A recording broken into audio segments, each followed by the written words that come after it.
you see that? Ever wonder कि ये plane उड़ता कैसे? I mean, it totally freaks me out. एक चीज़ जो कि हवा से ज़्यादा भारी है, वो हवा में कैसे उड़ सकती है? You know, आज से 200 साल पहले ये सिर्फ एक सोच थी, लेकिन आज अगर आप किसी हवाई जहाज़ में बैठते हैं तो आपको ये महसूस नहीं होता है।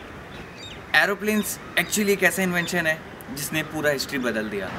इन द रिसेंट टाइम्स एक हवाई जहाज़ की मदद से आप एक जगह से दूसरी जगह जा सकते हैं with a very small duration of time, जो कि पहले आपको काफ़ी ज़्यादा समय लगता था। वन नो ये प्लेन बनता कैसे है? Come, I will show you that.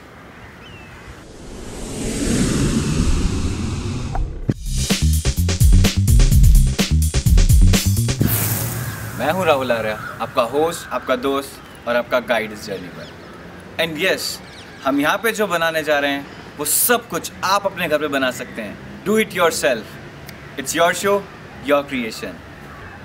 अगर आप किसी मैकेनिकल इंजीनियर से पूछेंगे या किसी एरोनॉटिकल इंजीनियर से पूछेंगे कि एक प्लेन कैसे उड़ता है, तो will get this answer, because lift equals the coefficient of lift time 1/2 rho the atmospheric density factor times the velocity in feet per second square times the wing area in square feet.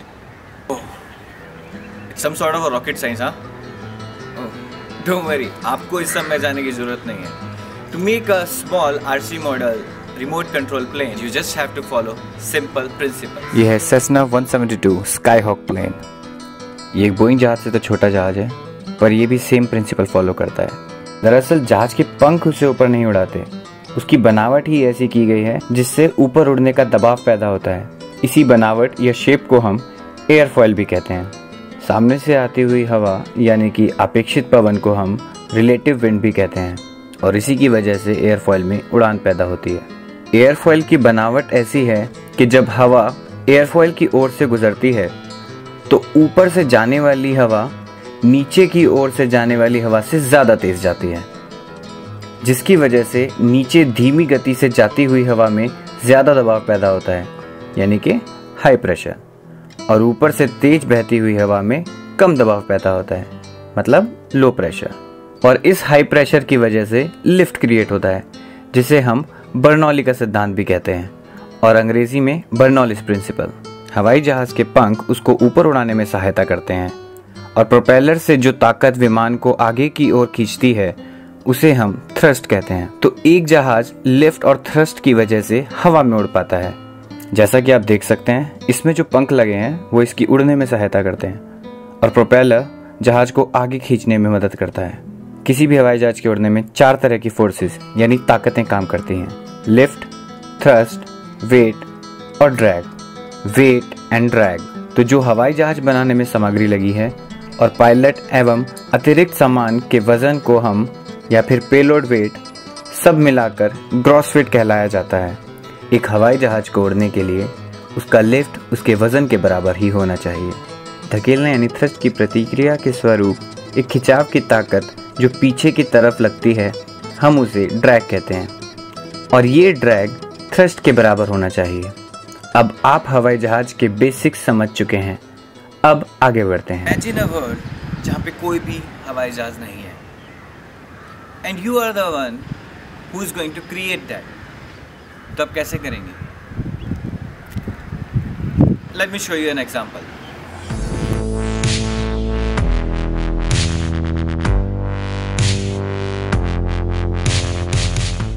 जैसा कि आप देख सकते हैं, is the basic shape of an aeroplane. आप सभी ने अपने स्कूल में बनाया होगा। आपको पता है ये उड़ता कैसे है? I will explain to you. आपने कभी एक चिड़िया को उड़ते हुए देखा है? तो मोस्ट कॉमन थिंग क्या होती है कोई भी चीज़ जो उड़ती है? हाँ, या उसके पंख यानी कि विंग्स। एरोप्लेन भी सेम प्रिंसिपल फॉलो करता है। एक प्लेन के अंदर भी 2 विंग्स होते हैं जो उसका वेट बैलेंस करते हैं एट इट सेंट्रल पार्ट। जो कि एयर होती है वो अपने आप में प्रेशर क्रिएट करती है, जिस प्रेशर को हम दबाव कहते हैं, और उसी दबाव की वजह से एक प्लेन ऊपर उड़ता है जब उसके नीचे का दबाव ऊपर के दबाव से ज़्यादा बढ़ जाता है। तो वो दबाव उस पंख को ऊपर की तरफ लेके जाता है। लेकिन ध्यान रहे कि किसी भी प्लेन में, किसी भी फ्लाइट में, किसी भी बर्ड के अंदर हमेशा दोनों विंग्स सिमेट्रिकल होते हैं। सिमेट्रिकल मतलब दोनों तरफ समान अंतर होगा। You wanna make me fly it out?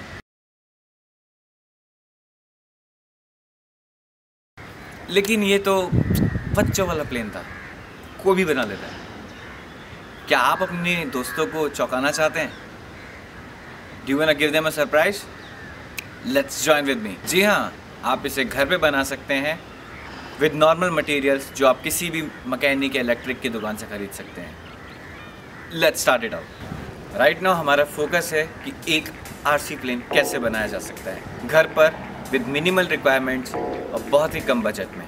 सो उसके लिए आपको इन सब मटेरियल्स की ज़रूरत पड़ेगी। Coroplast plastic, remote control, scissor, receiver, connector, tape, motor, screw driver, propeller, battery and other equipments. क्या कभी आपने स्कूल के प्रोजेक्ट में पार्टिसिपेट किया है? क्या आपने कभी सोचा है कि मैं भी एक ऐसा साइंस का प्रोजेक्ट बना सकता हूँ जिसे देख के मेरे फ्रेंड्स इंस्पायर हों, मैं सोसाइटी को आगे लेके जाऊँ? Ask questions guys, it's your show, you are the future of our country. जब तक आप पूछेंगे नहीं तब तक आपको जवाब मिलेगा नहीं। आइए मैं आपको सिखाता हूँ कि किस तरह से हम एक आम जहाज बना सकते हैं। Are you with me? I didn't hear that. Are you with me? Yes, let's just check it out. जैसा कि इस डायग्राम में दिखाया गया है, हमें हर एक चीज़ को उसकी सही जगह पर लगाना है। Wings, body, battery, receiver, motor, propeller, wires, speed control, और इन पे जो फोर्स लगती है उन्हें हम बोलते हैं रोल, यो और पिच। इस एयरक्राफ्ट को हम स्पैड भी कहते हैं, simple plastic aircraft design. Are you ready with me? So let's start do-it-yourself session. We are making an RC plane at your home in low budget. ऐसी चीज़ों का इस्तेमाल करते हुए सेफ्टी का ज़रूर ध्यान रखें। आप चाहें तो मदद के लिए अपने किसी दोस्त को बुला सकते हैं। तो जैसा आपको डायग्राम में दिखाया गया था, आप हर एक इंस्ट्रूमेंट को उसकी सही जगह पर प्लेस करें। सबसे पहले हम लोग कोरोप्लास्ट प्लास्टिक को सीजर या ब्लेड की मदद से काटकर एक विंग की शेप बनाएंगे।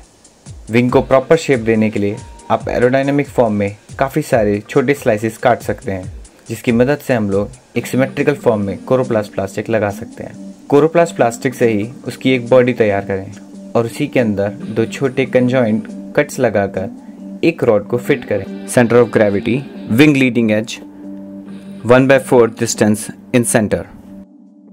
तो जैसा कि आप देख सकते हैं, ये विंग भी एक एरोडायनामिक फॉर्म है। जैसा कि मैंने आपको अभी फुटेज में दिखाया, इसके अंदर भी सेम प्रोपोर्शंस को फॉलो किया गया है। As you can see this part, ये हवा को काटता है।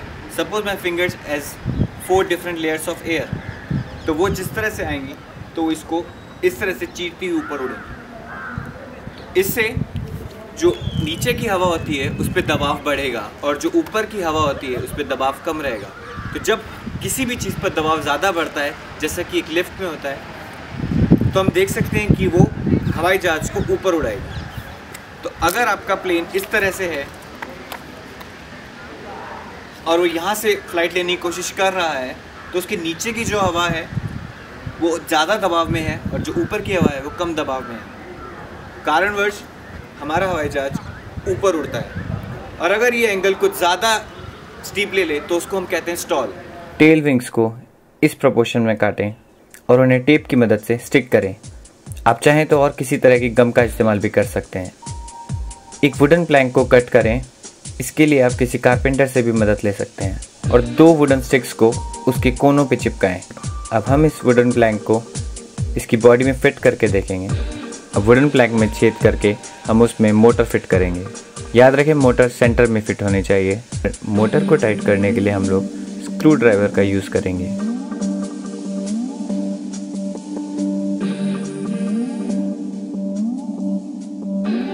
प्रोपेलर को मोटर के एंड से जोड़िए।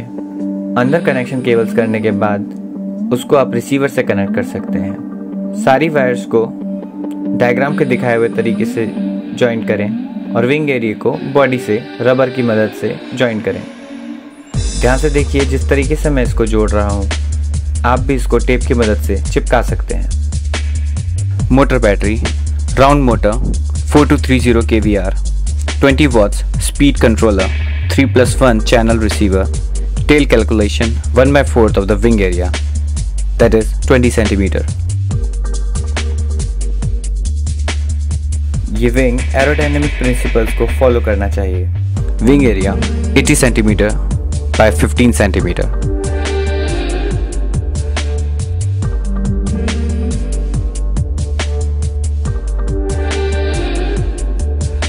These are the controllers for the wings, जिसकी मदद से आप विंग को टॉगल कर सकते हैं।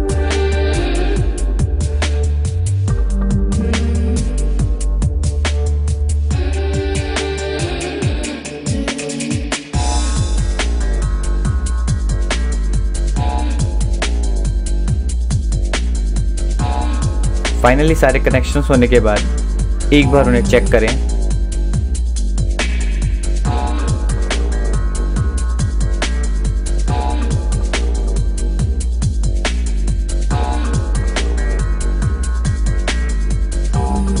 वेट मेजर करने के लिए आप लोग रोप टेक्निक का इस्तेमाल कर सकते हैं। प्लेन का सेंटर ऑफ ग्रेविटी हमेशा बैलेंस होना चाहिए।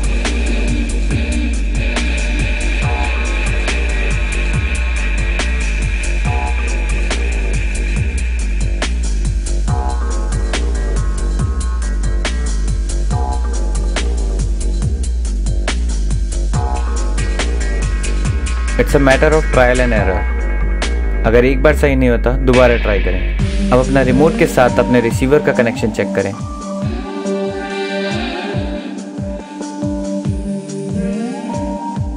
I think I am ready. लगता है हमारा प्लेन तैयार है। अब चाहेंगे मैं इसको बाहर जाके चेक करूं? चलिए देखते हैं क्या ये प्लेन वाकई उड़ सकता है। Let's check it out.